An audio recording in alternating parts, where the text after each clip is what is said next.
Hi everyone, today I will have a brief introduction to give you a brief introduction about our another kinds of sanitary ceramic products, basins.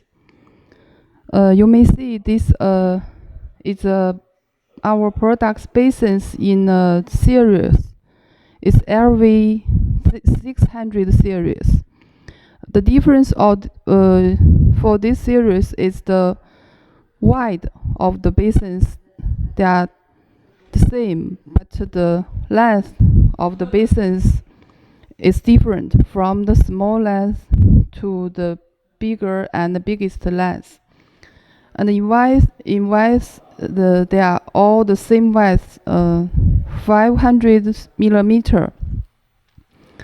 And we have a strong ability to produce ceramic products in different kinds of basins, such as the different size and different styles, and also we use the material VC and FFC material. All the products I introduced to you are produced by VC material.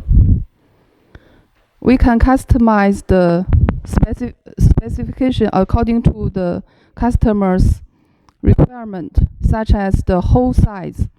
This is the hole size for the faucet.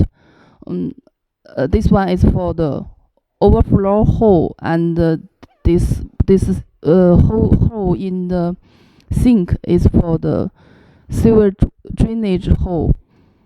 I think the difficulty for this hole is there is a slope, different angle for compare with the surface, so it can guarantee the with cover to make the with cover fitted with this surface. And also the angle of the sink, four angles is look round. All the products in this series are for our domestic markets. Later, I will introduce for you our products for the overseas market. Thank you.